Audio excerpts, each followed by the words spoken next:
Euronews. Las noticias. Saludos y bienvenidos a Euronews hoy. Comienza el G20 en Brasil.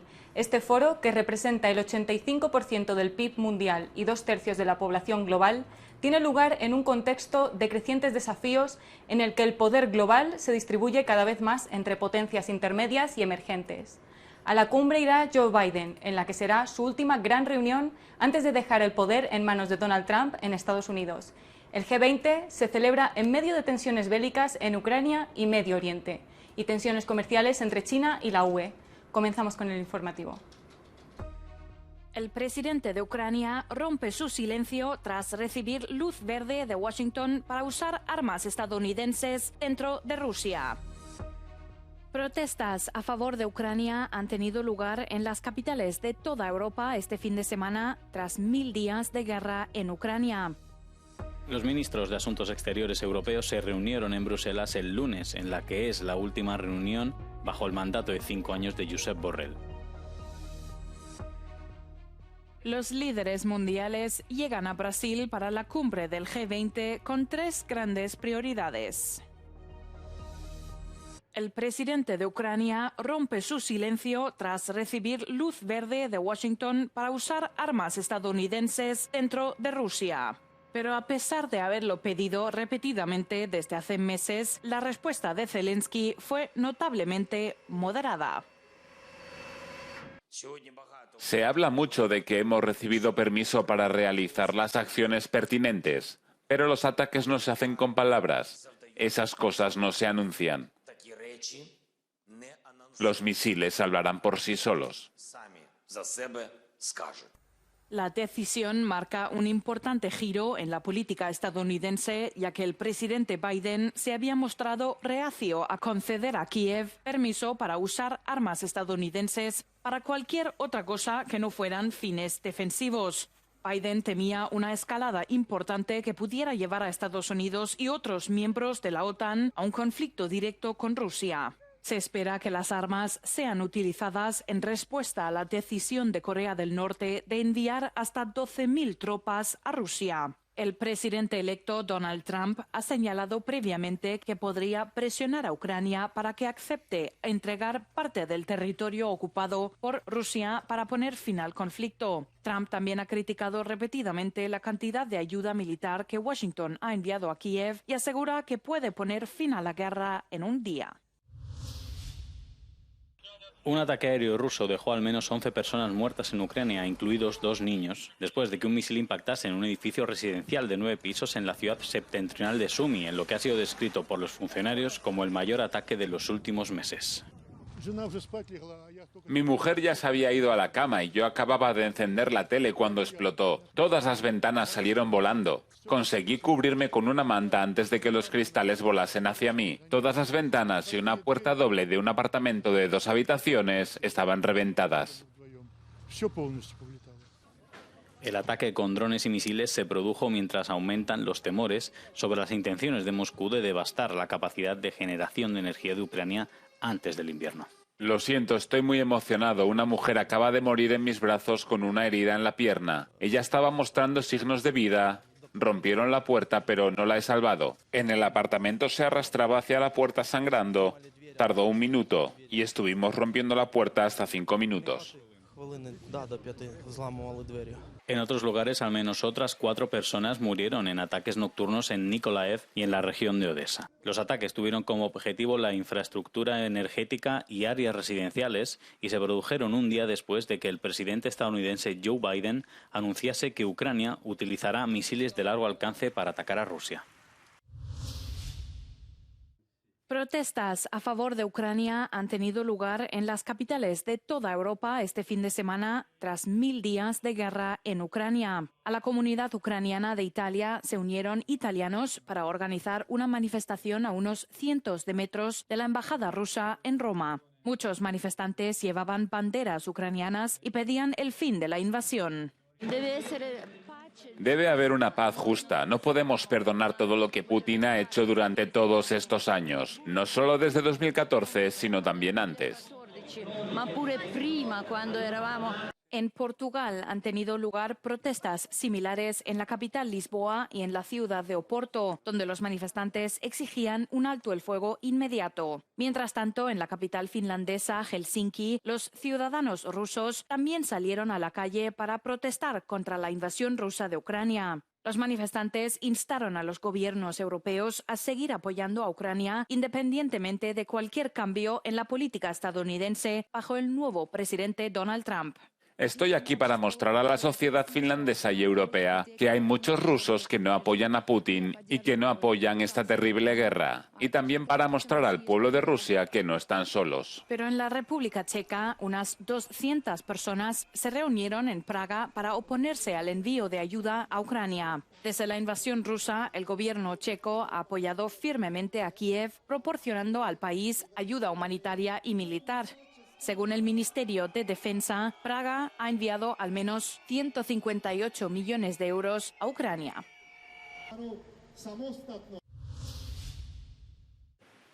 Los ministros de Asuntos Exteriores europeos se reunieron en Bruselas el lunes, en la que es la última reunión bajo el mandato de 5 años de Josep Borrell. El encuentro se produce en medio de una propuesta del propio Borrell de pausar el diálogo diplomático con Israel en respuesta a su conducta en Oriente Medio. El 70% de las personas asesinadas en Gaza son mujeres o niños. Y si echas un vistazo a las edades más frecuentes de las víctimas son niños menores de 9 años. El ministro de Asuntos Exteriores holandés tampoco estuvo de acuerdo con la propuesta de Borrell. En los últimos meses, el alto representante estaba presionando para un diálogo político entre la Unión Europea y el ministro israelí. Presionó totalmente para ello. Todos estábamos presionando para que eso tuviera lugar este año. Ahora, aparentemente, el alto representante da un giro de 180 grados. Además, Washington ha dado permiso a Ucrania para utilizar misiles de largo alcance suministrados por Estados Unidos para atacar más profundamente dentro de Rusia, lo que sigue siendo una opción también para Francia. Dijimos abiertamente que era una opción que consideraríamos si se permitiera atacar objetivos desde donde Rusia está actualmente agrediendo territorio ucraniano. Así que no hay nada nuevo. Borrell criticó al bloque por tardar demasiado en ofrecer apoyo a Ucrania y dijo que la Unión Europea debe dejar de discutir y comenzar a actuar.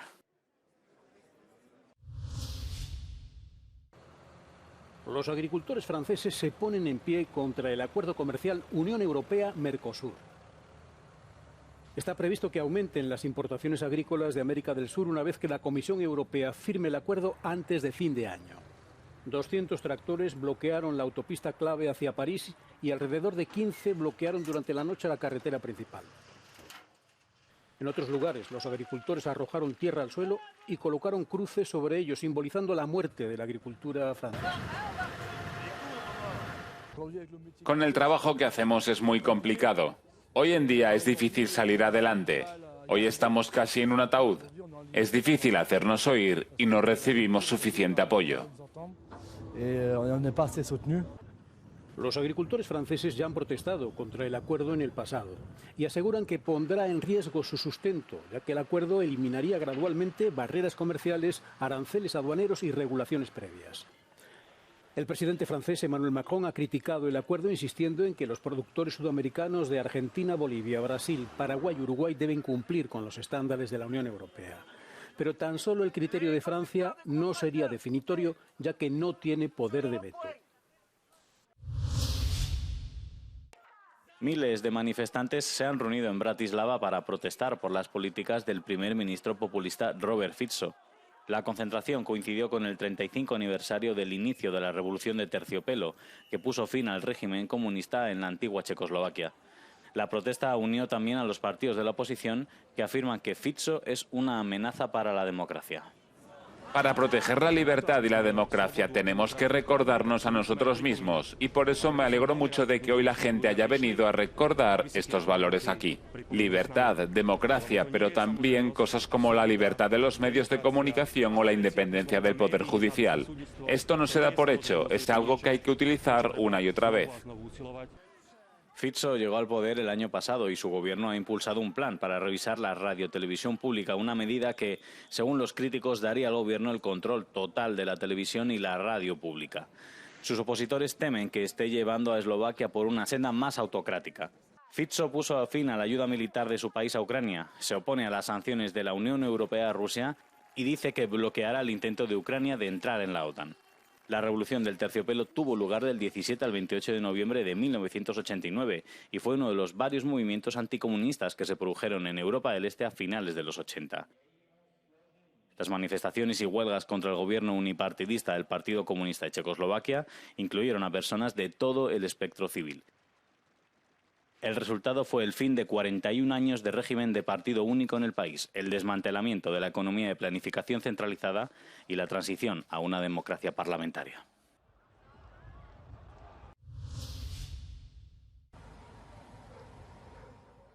La oposición de Georgia y sus partidarios iniciaron protestas las 24 horas del día en las calles de Tiflis, pidiendo nuevas elecciones parlamentarias. Los manifestantes rechazaron los resultados de los recientes comicios del país en medio de acusaciones sobre que la votación estuvo amañada, algo que el partido gobernante Sueño Georgiano niega rotundamente. Los manifestantes bloquearon una de las calles centrales de la capital y prometieron permanecer allí hasta que se cumpliesen sus demandas. Los observadores electorales describieron que las elecciones se desarrollaron en una atmósfera divisiva que estuvo marcada por casos de soborno, doble votación y violencia física. Muchos georgianos vieron esa cita con las urnas como un referéndum fundamental sobre los esfuerzos del país por unirse a la Unión Europea. El bloque de los 27 suspendió indefinidamente el proceso de solicitud de membresía de Georgia en junio, después de que el Parlamento del país aprobase una ley de influencia extranjera que, según los críticos, imita la represión de Moscú contra la sociedad civil.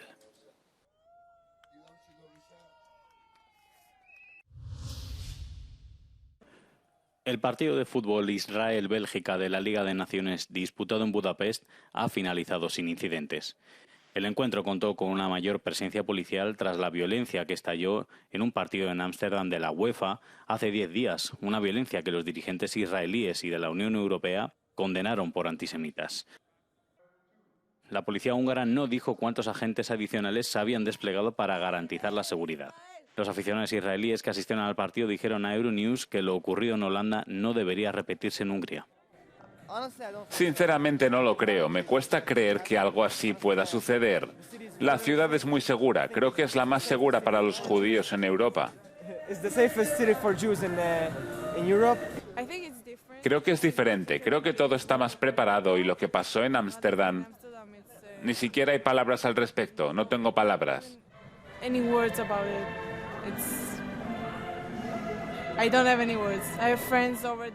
Tengo amigos allí y tienen traumas por ello.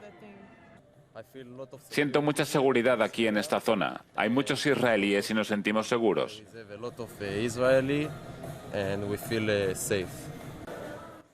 El 7 de noviembre se produjeron incidentes violentos en un partido entre el Ajax y el Maccabi de Tel Aviv en Ámsterdam.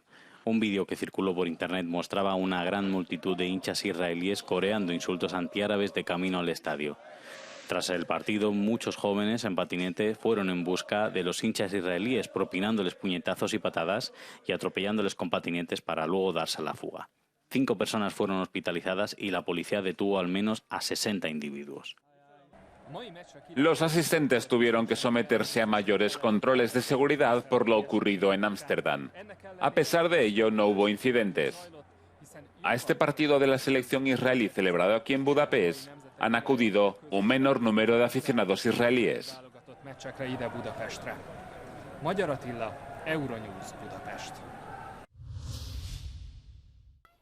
Los líderes mundiales llegan a Brasil para la cumbre del G20, un foro donde los Estados miembros discutirán la cooperación y las políticas económicas. Los líderes fueron recibidos por el presidente de Brasil, Lula da Silva, quien mantendrá reuniones bilaterales con muchas de las principales naciones que asisten a la cumbre. El grupo de los 20 incluye a miembros del G7, así como a países de economías emergentes, y se espera que adopten una declaración conjunta al final de la cumbre.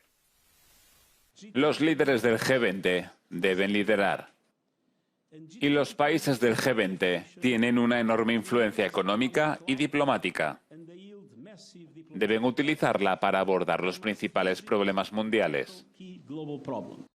La presidencia brasileña tiene 3 prioridades para la cumbre: la lucha contra el hambre, la transición energética y la reforma de las instituciones internacionales. Pero se espera que el foro de este año se vea eclipsado por las 2 grandes guerras en Ucrania y Oriente Medio, así como por la reciente victoria electoral de Donald Trump en Estados Unidos. Como saben, con motivo de la COP29, Euronews ha enviado a un equipo a Bakú para cubrir el evento y contarles todo lo que sucede en la reunión.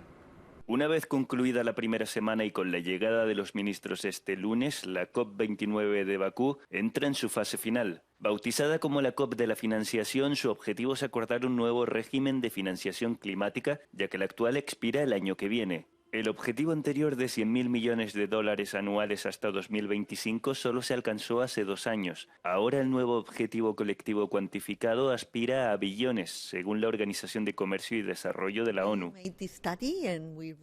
Hicimos el estudio y un modelo para lograr una horquilla para el nuevo objetivo. Y llegamos a ese documento que dice que el objetivo debe partir de $1,1 billones para el próximo año.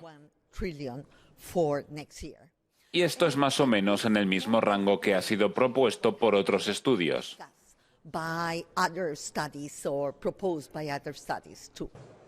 Pero Greenspan reconoce que será difícil conseguirlo.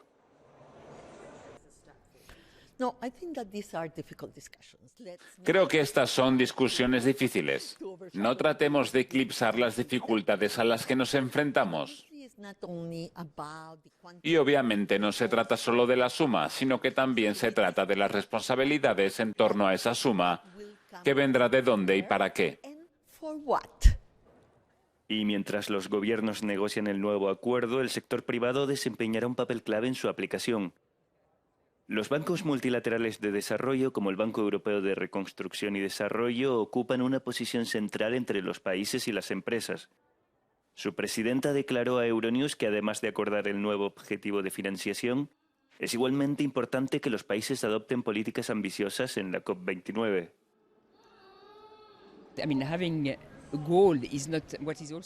Tener un objetivo no es la solución por sí misma, es un medio. Pero lo que también es muy importante es un compromiso asumido por todos los países del mundo sobre su contribución nacional y qué tipo de objetivos se fijan en términos de nivel de renovables, salir del carbón, salir del gas, etc. El objetivo nacional que cada país se fije también es muy importante, porque tener dinero sin proyectos no aportará nada. Por su parte, el secretario general de la Cámara de Comercio Internacional insistió en la necesidad de fijar objetivos ambiciosos. Esperamos que los gobiernos se pongan manos a la obra y se impliquen con el mismo nivel de compromiso e intensidad que cuando nos golpeó la crisis financiera mundial y esperamos acción. A finales de esta semana, los ministros se enfrentarán a un momento crítico. ¿Llegarán a un acuerdo sobre el nuevo objetivo de financiación y podrán anunciar metas ambiciosas? La COP29 se centra en las finanzas y busca, por un lado, revertir la crisis climática y, por otro, crear resiliencia en los países en vías de desarrollo. Azerbaiyán acoge con satisfacción el avance de los compromisos financieros. Existe un consenso general sobre la cuestión del mercado de carbono que fue un resultado inmediato de la COP. El mercado de carbono es un medio para lograr un fin. Vemos que el Fondo de Pérdidas y Daños se vuelve operativo y funcional en la medida en que cumple con los requisitos de otros países en general. Y sin duda lo más importante es el nuevo objetivo financiero, la COP financiera, con los objetivos que han sido designados para financiar. En Bakú, el asesor de política exterior del presidente Ilham Aliyev observa resultados positivos por parte de los bancos de desarrollo y de las instituciones financieras a nivel internacional, pero advierte que todas las partes deben rascarse el bolsillo. La COP de Azerbaiyán se centra en las finanzas. Azerbaiyán está haciendo todo lo posible para alcanzar el objetivo climático. Para ello no estamos solos. Todos debemos poner de nuestra parte. Todos los miembros de las convenciones, todas las partes deben desempeñar su papel basándose en una responsabilidad compartida. La financiación necesaria para revertir el cambio climático tendría que aumentar hasta 1,3 billones de dólares en 2035, según un nuevo informe publicado por un grupo independiente. Hablemos de cerveza. La cerveza sin alcohol sigue ganando popularidad. ¿Pero hasta qué punto está lejos de desbancar a la cerveza tradicional? La mayor parte de la cerveza que se produce en la UE es cerveza con alcohol. En 2023, la cerveza tradicional representaba cerca del 95% de la producción cervecera, con más de 32.000 millones de litros, frente a los 1.800 millones de litros de cerveza sin alcohol o con menos de un 0,5% de alcohol. Pero la cerveza sin alcohol está ganando terreno. La producción aumentó más de un 13% de 2022 a 2023, mientras que la cerveza tradicional bajó un 5%. Alemania sigue siendo con diferencia el mayor fabricante de cerveza del continente, con el 22% de la producción total de la UE, seguida de España con el 12%. Alemania también ocupa el primer lugar en la producción de cerveza sin alcohol, con cerca del 30%, seguida de España con el 14%. A pesar del Brexit, el Reino Unido es el destino preferido de las cervezas de la Unión Europea, con un 23% del total. Asimismo, la cerveza británica es la más importada en la Unión Europea, seguida de las cervezas mexicanas, que tienen mucho éxito en Europa. ¿Es cierta la discriminación contra los irlandeses? En vísperas de las elecciones generales irlandesas, un vídeo manipulado ha sido compartido miles de veces en X. Supuestamente muestra a una mujer negra burlándose de una blanca tras haber obtenido una vivienda social. El vídeo editado trata de incitar sentimientos contrarios a las minorías, invirtiendo los testimonios de las dos mujeres para que parezca que la mujer que obtuvo la vivienda no muestra compasión por la mujer sin techo. El engañoso vídeo ha suscitado comentarios de gente indignada por su expresión de regocijo por haber obtenido una casa antes que la mujer blanca. El grupo de extrema derecha Partido de la Libertad Irlandesa también ha promovido este vídeo engañoso. Sin embargo, esto no es cierto. El vídeo procede de un debate sobre vivienda emitido por la emisora estatal irlandesa RTE, en el que aparecían mujeres solteras con hijos que son o han sido personas sin techo. A una de las dos mujeres se le concedió una vivienda cooperativa que se ajustaba a su situación, mientras que a la otra aún no se le había concedido una vivienda debido a las circunstancias de su hijo, que padece una enfermedad crónica, por lo que necesitaba una vivienda alternativa específica.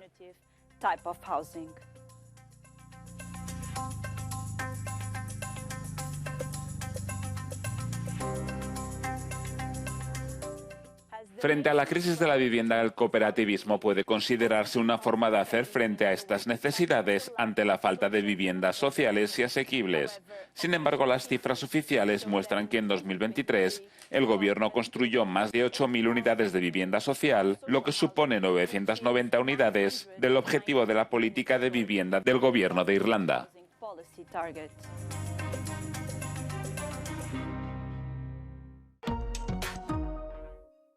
Hasta aquí las noticias. Pueden mantenerse informados a través de nuestras redes sociales y nuestra página web.